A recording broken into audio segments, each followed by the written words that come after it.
Capítulo 15. Hipótese da suprassexualidade. Durante o ato sexual, o casal experimenta a felicidade de ser completo. Aqueles que não derramam sêmen conservam essa aventura eternamente. Samael Aun Weor. Extraído do livro Matrimônio Perfeito, página 64.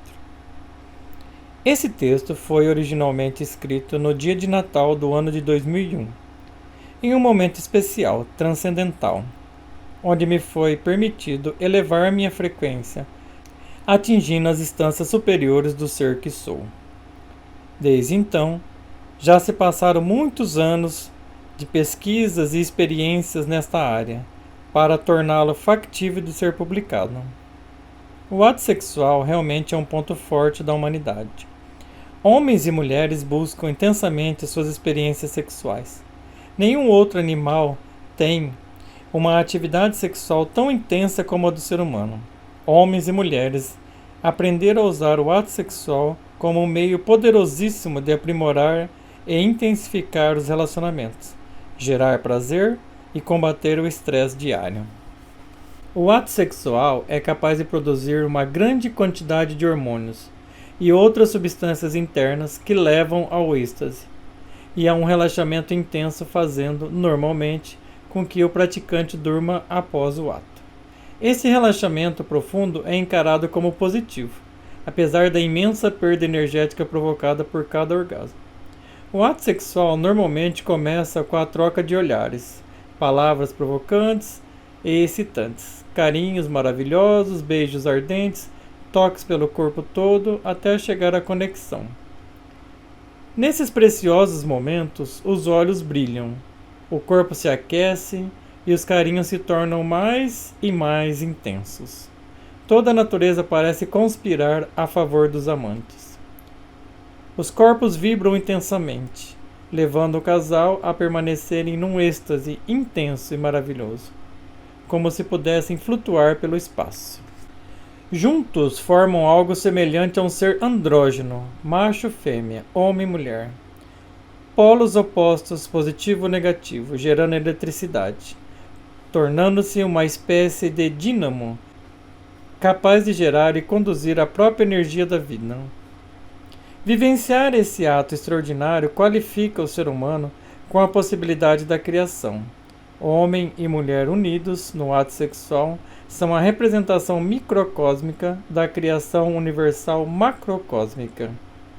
Assim como no universo, em algum lugar agora, acontece a criação de estrelas, sistemas estelares, galáxias, etc., homem e mulher, conectados através do ato sexual, também podem experimentar a criação de um novo corpo, um novo universo em miniatura, uma nova criança. O contato do espermatozoide masculino com o óvulo feminino, quando a mulher está fértil, abre a possibilidade da criação de um novo corpo, de uma nova criança.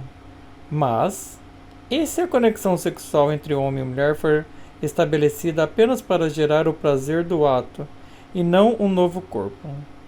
Sem a intenção consciente de trazer uma nova criança ao mundo, como ocorre na grande maioria das vezes, surge um impasse, um entrave para a constância dos atos sexuais. Quando o ato sexual é feito sem nenhuma prevenção contraceptiva, e neste ato a mulher engravida, sem que isso seja do consenso de ambos, situação que ocorre com muita frequência, os indivíduos se veem obrigados a se unir por ter gerado um filho ou filha num ato sexual inconsequente e imaturo. Ou ainda, mesmo que os indivíduos já sejam casados, a família pode se desestruturar com a chegada de uma nova criança não programada. Infelizmente, essa situação ocorre com muita frequência.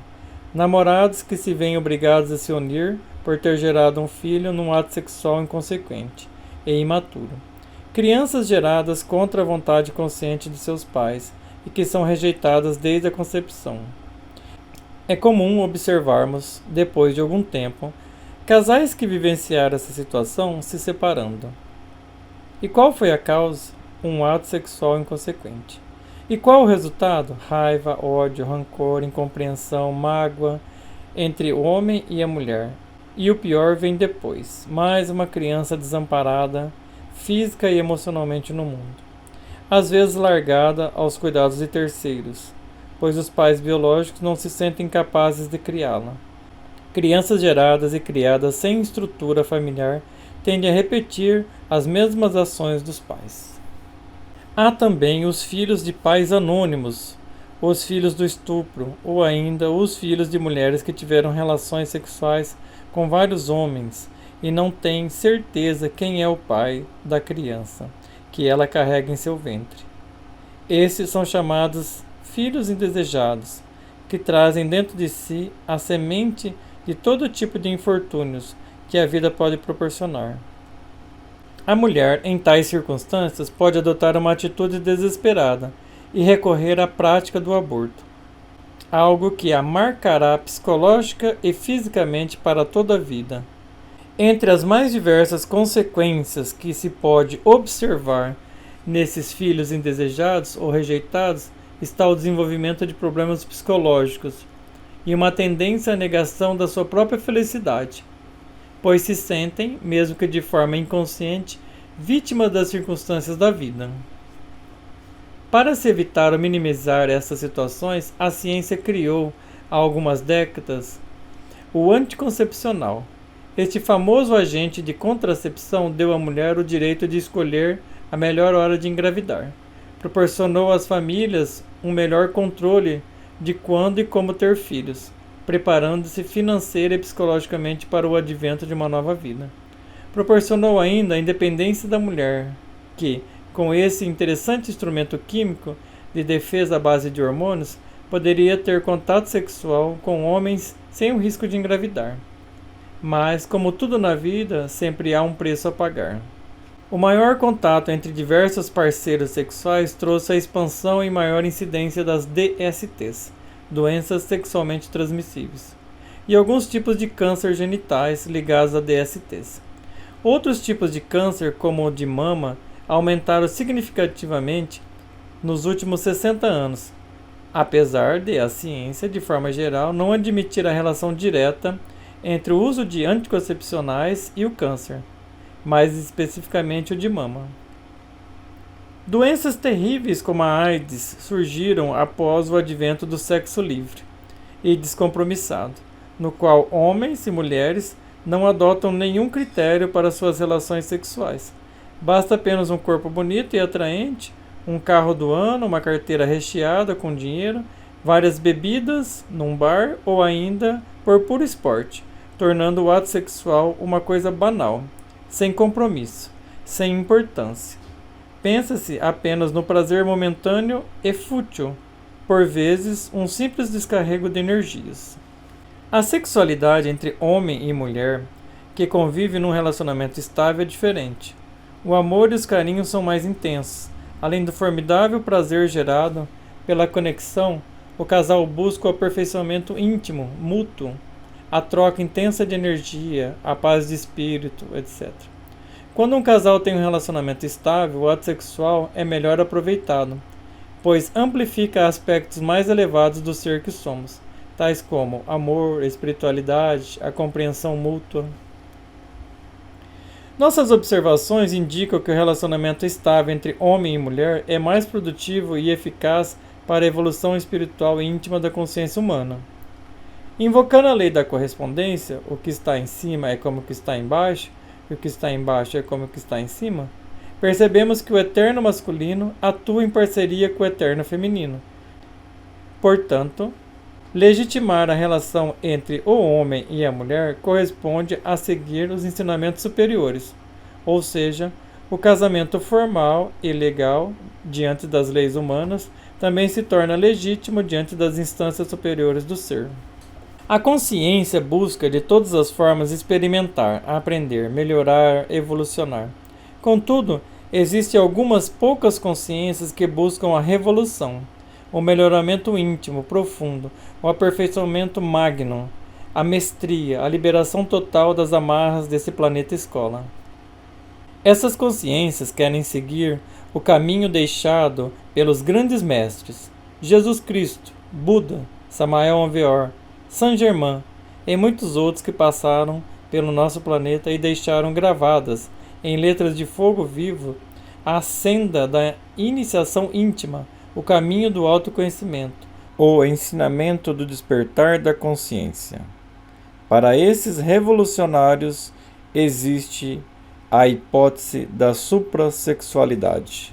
O termo hipótese surge porque tudo o que aqui está escrito será uma bela teoria inútil caso ela não seja colocada em prática e experimentada no dia a dia na íntegra. A hipótese da suprassexualidade supera, com larga vantagem, a sexualidade normal, adotada pela grande maioria das pessoas. Abaixo citamos algumas situações que podem ser verificadas pelo praticante. Não há perdas energéticas. A experiência indica que ocorre justamente o contrário.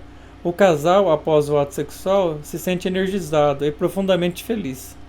Controla a natalidade de forma natural, sem uso dos recursos artificiais. Proporciona bem-estar e saúde.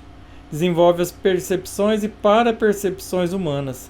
Permite concentrar energia para a eliminação dos defeitos psicológicos, elemento denso. Aumenta a libido, tornando o ato sexual mais intenso e ainda mais desejado. Cria harmonia no lar, tornando o ambiente agradável e protegido. Aumenta a capacidade cerebral, permitindo a verificação de memórias alojadas no subconsciente e no inconsciente.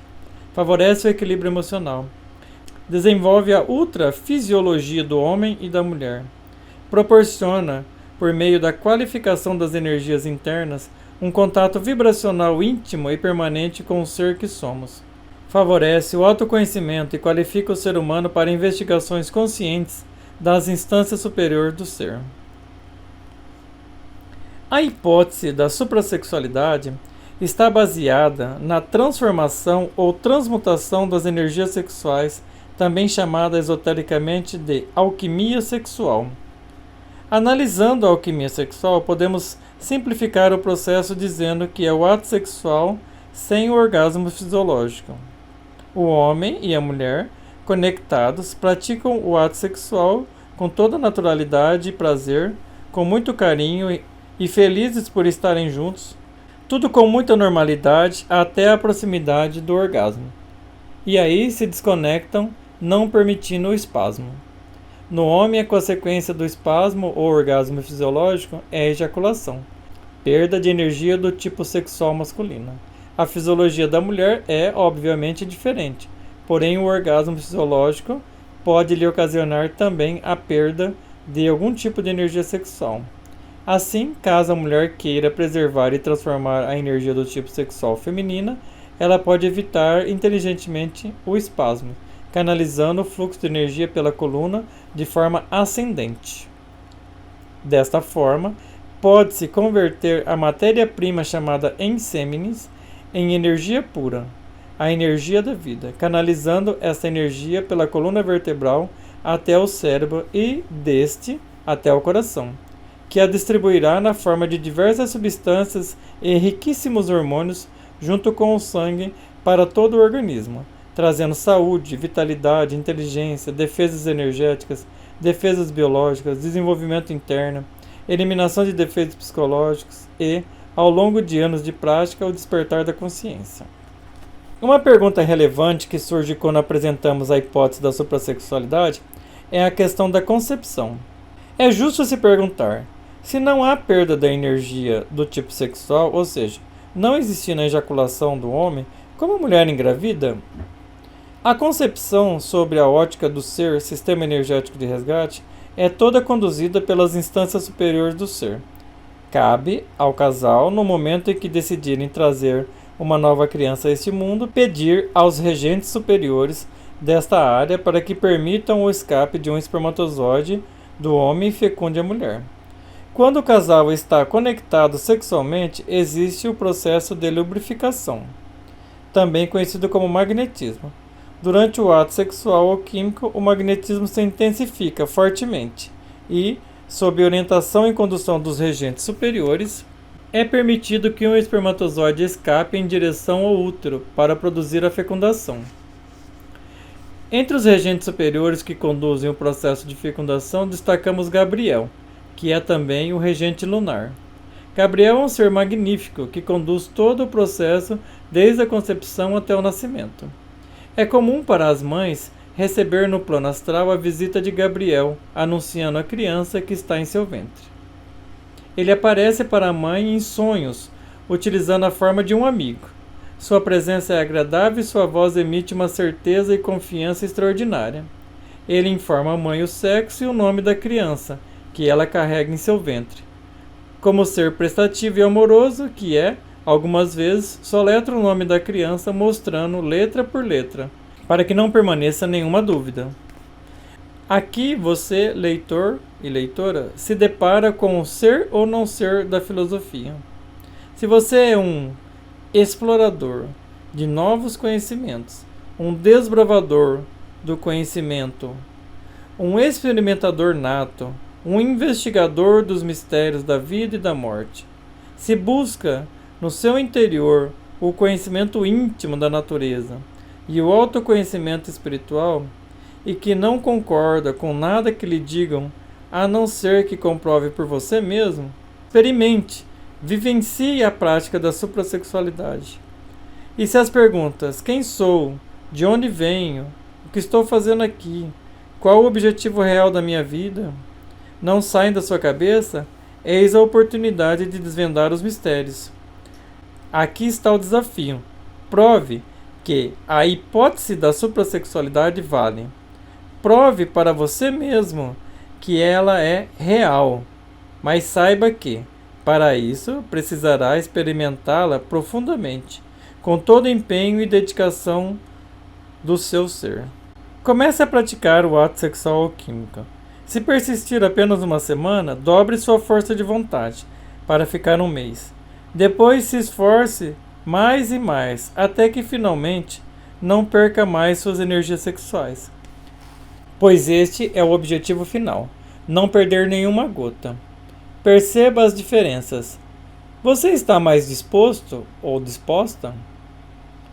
Olha com outros olhos seu companheiro ou sua companheira? Tente entrar em acordo com o seu companheiro ou sua companheira para facilitar o trabalho alquímico sexual. Procurem chegar próximo ao momento do ápice sexual e, depois, juntos, parem, antes que ocorra o espasmo. Sinta o calor, a energia subindo pela coluna até o cérebro e depois chegando ao coração. A alquimia sexual se faz com a máxima força de vontade e com o máximo respeito, pois o ato sexual é uma oportunidade de o ser humano entrar em contato direto com o divino, com o ser transcendental que somos. Perceba as energias à sua volta, perceba o ambiente, as vibrações que lhe chegam. Aprenda a sintonizá-las e a percebê-las. Segundo nossas pesquisas, o ato sexual alquímico é a porta para o Éden. Paraíso que algumas religiões alegam existir, aquilo que se convencionou chamar de céu, tem sua porta vibracional no sexo. Por esse motivo, a tradição místico-religiosa diz que as chaves do céu pertencem a Pedro, que significa pedra, a pedra cúbica de Esod, uma representação do sexo na cabala hebraica. E Simão Pedro, respondendo, disse: Tu és o Cristo, o Filho do Deus vivo. E Jesus, respondendo, disse-lhe: Bem-aventurado és tu, Simão Bar-Jonas, porque tu não revelou a carne e o sangue, mas meu Pai, que está nos céus. Pois, também, eu te digo que tu és Pedro, e sobre esta pedra edificarei a minha igreja, e as portas do inferno não prevalecerão contra ela. E eu te darei as chaves do reino dos céus. E tudo o que ligares na terra será ligado no céu, e tudo o que desligares na terra será desligado nos céus. Mateus capítulo 16, versículo 16 a 19. Pedro corresponde à pedra viva em nós mesmos, o sexo. Corresponde também à pedra filosofal da alquimia. Experimente e comprove. Faça e saberá o que significa. Aproveite o que o ato sexual tem de melhor. Transforme suas energias sexuais no combustível para impulsionar sua própria evolução espiritual interior. Nossas pesquisas indicam que uma transformação desse porte precisa ser acompanhada de uma intensa compreensão de todo o processo. Quando optamos por abandonar a forma de praticar o ato sexual com percas energéticas, surgem dúvidas no processo. No caso do homem, quando resolve reter e transformar suas energias sexuais, não permitindo chegar ao orgasmo fisiológico e a consequente ejaculação do sêmen, podem surgir dores nos testículos. Essas dores são usadas normalmente como desculpa para abandonar a prática e se afastar do ato sexual ou químico. Porém, esclarecemos que essas dores desaparecem em pouco tempo, pois é uma questão de adaptação do organismo à nova forma de praticar o ato sexual. Em todos esses anos de pesquisa, questionamos fortemente todo o processo de transformação de energia interna, pois queríamos saber em detalhes o que de fato acontecia em nosso interior. Um dos momentos mais esclarecedores dessa jornada de autoconhecimento foi quando entramos em contato com o Sol, nossa estrela mais próxima e fonte de toda a vida na Terra. Por meio de um exercício de visualização do Sol, estabelecemos uma conexão direta com o Senhor do Sistema, que nos esclareceu os porquês da transformação alquímica sexual. A cada dia recebemos muita luz do Senhor da vida, o Sol. Essa luz, ao entrar em nosso corpo humano, produz por meio de inúmeras reações químicas os hormônios e demais substâncias da vida para o nosso corpo. Sabemos da importância dos alimentos e seus nutrientes para o corpo. Porém, é fato notório que tais alimentos só se tornam possíveis de nos alimentar graças à luz do Sol. A combinação dos nutrientes provenientes da terra, em conjunto com água, ar, calor, fogo, e a luz, prana, proveniente do Sol, produzem, dentro do nosso laboratório humano, a máxima expressão da vida, o espermatozoide, no homem e o óvulo na mulher. Dentro dessas magníficas células sexuais humanas estão todos os princípios essenciais e universais da vida. Para os animais, vale a mesma explicação, porém, no reino animal, a Mãe Natureza criou um mecanismo de controle dessa energia, fazendo com que os animais só entrem em contato sexual nos seus períodos férteis. Esse procedimento minimiza os gastos energéticos, preservando e melhorando a qualidade das espécies. O ser humano, ao longo do seu período de evolução, mudou a forma de olhar o ato sexual. No começo do desenvolvimento, como espécie, era para a procriação, como os demais animais. Porém, hoje, o ato sexual e, de forma mais ampla, a sexualidade humana vai muito além da preservação da espécie. Nossa cultura atual é toda permeada pela sexualidade. Filmes, novelas, livros exploram ao máximo o romance entre seus personagens, que, inevitavelmente, terminarão em sexo. Roupas, perfumes, adereços são produzidos com claros objetivos de produzir a atração do tipo sexual. Existe uma busca por alimentação específica e academias para desenvolver corpos atléticos, o que, no pensamento de alguns indivíduos, é um potencial a mais para sua sexualidade. Drogas são desenvolvidas para melhorar a performance sexual.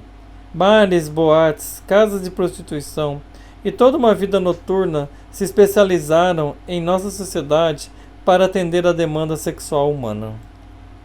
Essas condições de facilidade para a experiência sexual, como descrevemos acima, conduzem as populações humanas a um estado de embriaguez sexual. Viver desta forma, encarando nossa própria sexualidade de forma fútil e descompromissada, conduz a humanidade a estados vibracionais ilusórios. O constante desperdício de energia sexual em explosões de prazer apenas pelo prazer gera o fortalecimento das egrégoras que atuam nesta área, mantendo o humano cativo dentro de uma ilusão, um torpor similar à embriaguez. Um estado de inconsciência, uma vibração inferior que se aproxima da vibração animal e que tem como consequência a degeneração humana.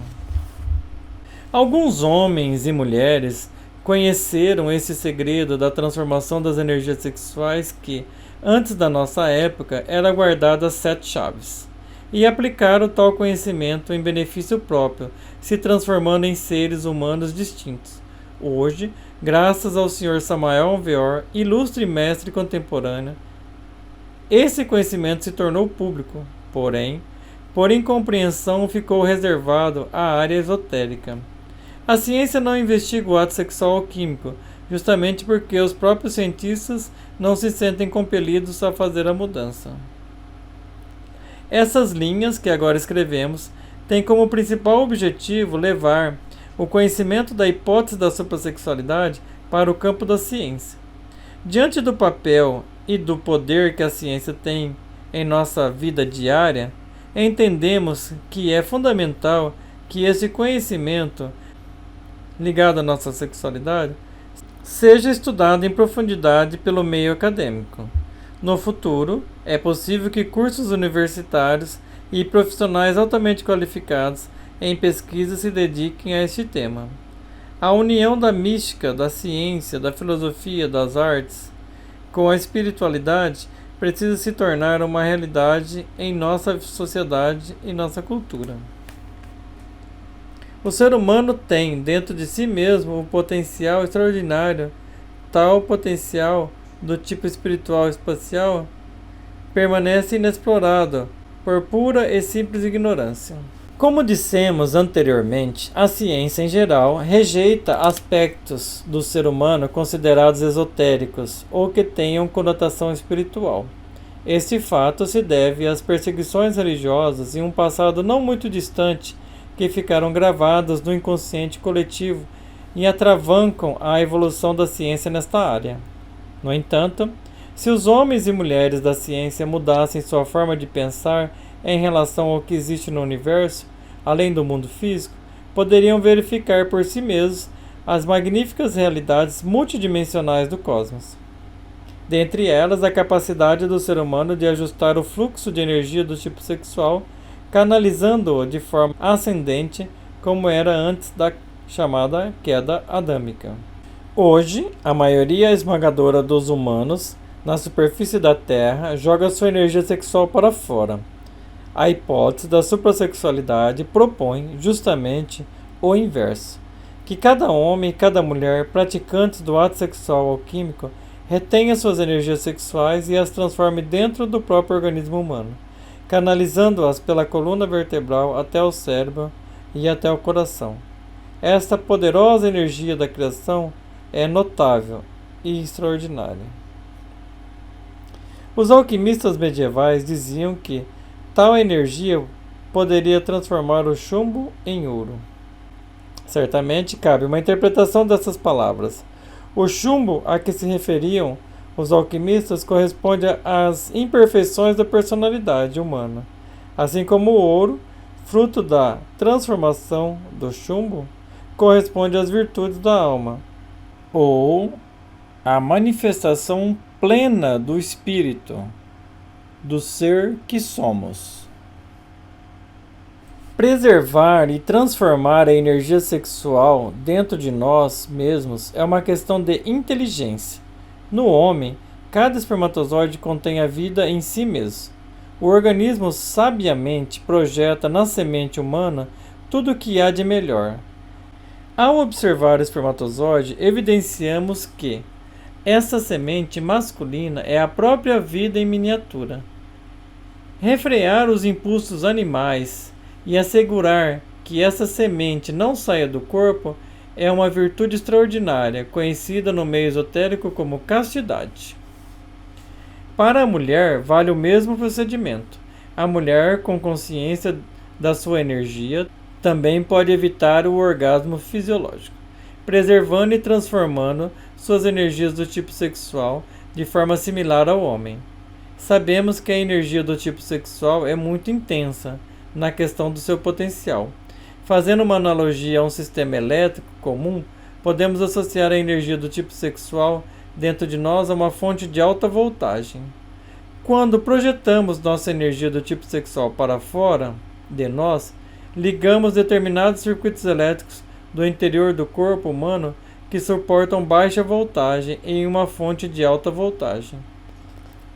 Tal fato resulta na queima dos microfilamentos cristalinos, perda de neurônios e, por fim, desconexão com as instâncias superiores do ser. Infelizmente, nossa observação nos indica que a perda constante de energia do tipo sexual conduz à queima do sistema nervoso, o que interfere radicalmente na comunicação interna, pois um cérebro danificado não consegue reter as informações provenientes da consciência em níveis mais elevados do ser que somos. Durante nossas pesquisas internas, observamos o que acontece no corpo humano durante o orgasmo fisiológico.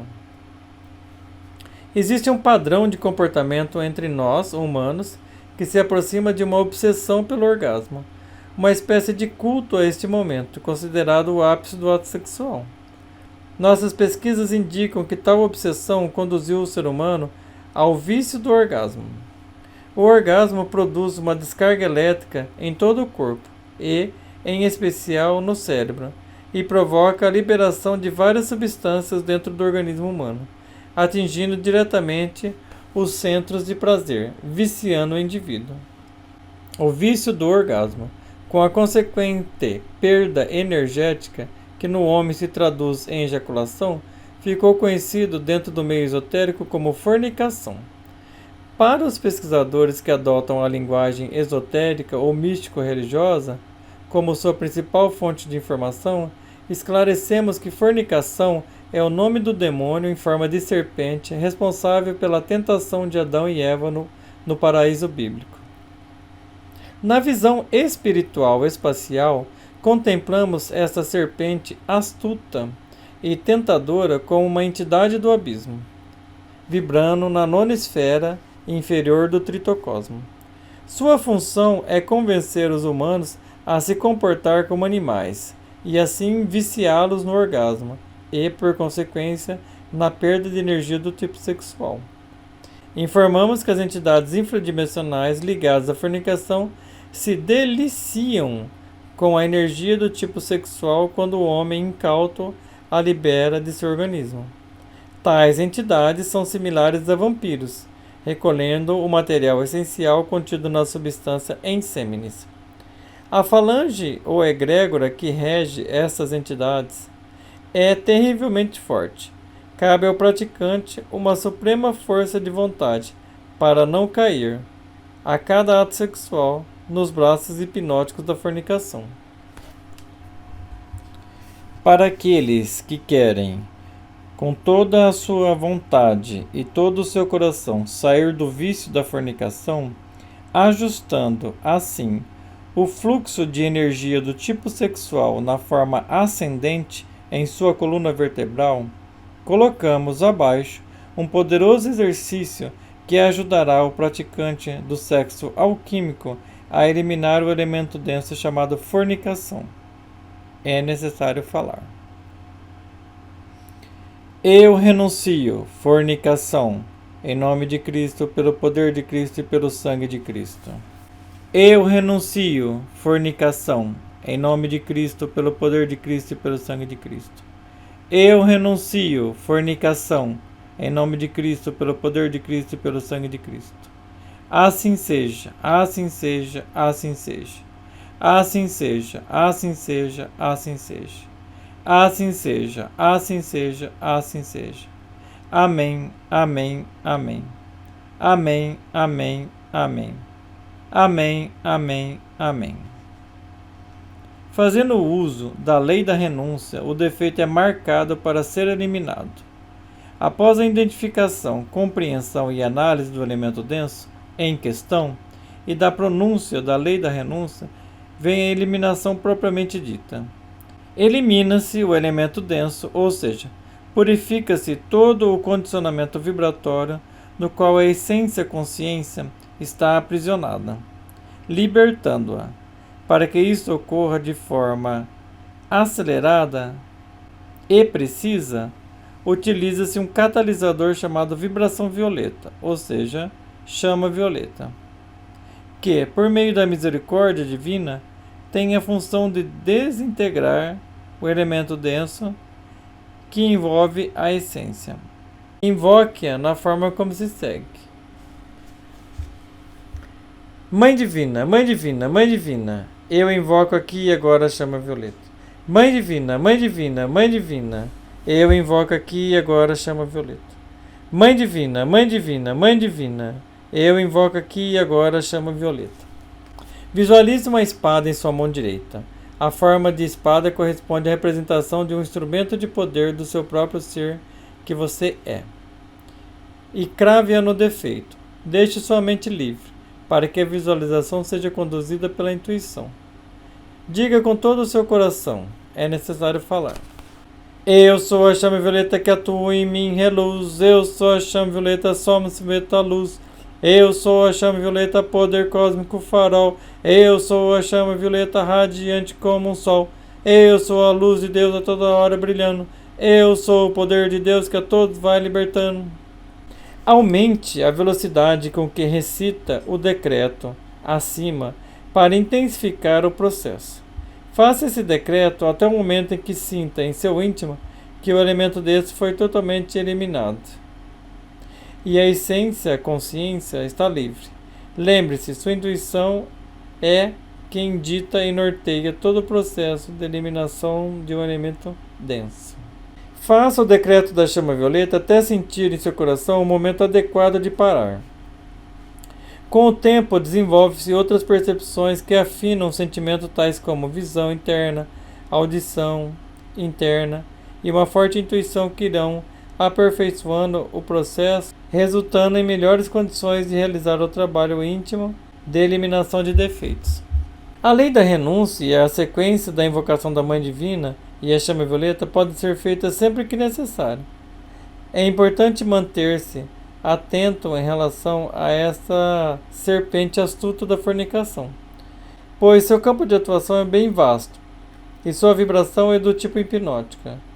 Esclarecemos que existem 49 níveis mentais e que tal elemento denso, sendo eliminado em um nível, pode se manifestar em outro. O aspecto feminino do universo, que aqui chamamos de Mãe Divina, é parte integrante do nosso próprio ser, que se encarrega da eliminação dos elementos densos. Precisamos ser muito sinceros e humildes diante desse poder universal feminino. Ajustar o fluxo de energia do tipo sexual, tornando-a ascendente, corresponde precisamente a eliminar em definitivo a fornicação. Assim, as energias da vida que antes, com a fornicação, jorrava para fora, podem, seguindo a hipótese da suprassexualidade, serem reabsorvidas e transformadas dentro do maior e mais completo laboratório do universo, nosso próprio corpo humano. Essa é uma mensagem cósmica. Nossos irmãos e irmãs que vivem nas esferas planetárias em dimensões superiores vibram intensamente para que nós, habitantes do planeta Terra, reconheçamos nossa herança espiritual espacial e possamos nos libertar da hipnose coletiva. A eliminação da fornicação é o ponto de partida de um processo de transformação interna. A liberdade final, também chamada mestria ou ascensão, exige energia. A fonte de energia está em nós mesmos. A fonte de energia é o próprio sexo. Todos os dias, o Sol, como um banco cósmico da graça divina, deposita seus átomos solares em nosso corpo, que são conduzidos por um processo sofisticado e complexo até as glândulas sexuais. No momento que jogamos nossa energia sexual para fora do nosso corpo, somos semelhantes à pessoa que vai ao banco, saca uma grande quantidade de dinheiro e joga tudo na rua, desperdiçando suas finanças. Por outro lado, quando por meio da compreensão e da força de vontade renunciamos à fornicação e retemos nossa energia do tipo sexual, conduzindo-a inteligentemente em um processo de ascensão interna, somos semelhantes a uma pessoa que, sabiamente, aplica seu dinheiro em ótimos investimentos, que lhe renderão frutos maravilhosos. Faz necessário e urgente entender, em definitivo, que nosso financiador cósmico é o Sol. A nossa estrela mais próxima, o Senhor da Vida. Ele é o Cristo de fogo vivo, que incentiva seus filhos a se tornarem como ele. Uma estrela, um novo Sol, um novo Cristo, porém em miniatura, ocupando um corpo humano. Nosso Cristo íntimo, o Senhor da Vida, que vibra em nosso coração, se alimenta da fonte da vida cósmica. Por esse motivo, ao refrear o instinto animal, evitando com todas as forças a fornicação, conduzimos conscientemente a energia sexual transmutada em vibrações magníficas à cabeça, passando pela coluna vertebral e, logo depois, ao coração. Esse procedimento intensifica o poder crístico em nós, nos transformando nele e ele em nós. Concluímos ressaltando que essas informações aqui expostas correspondem a muitos e muitos anos de estudo. Sabemos da desconfiança que o ser humano tem do novo. A novidade, a princípio, causa desconforto. É comum recuarmos diante das dificuldades iniciais. Entretanto, também é verdade que o ser humano é um investigador nato, que busca intensamente as razões e os porquês da vida, que não se conforma com a mediocridade. Portanto, sugerimos que você, estimado leitor, estimada leitora, faça suas próprias investigações sobre este tema. Prove para você mesmo que a hipótese da suprassexualidade é factível, que pode ser vivenciada em toda a sua plenitude. Somente a prática do ato sexual alquímico permite que a suprassexualidade deixe de ser uma hipótese e se torne um fato real e verdadeiro.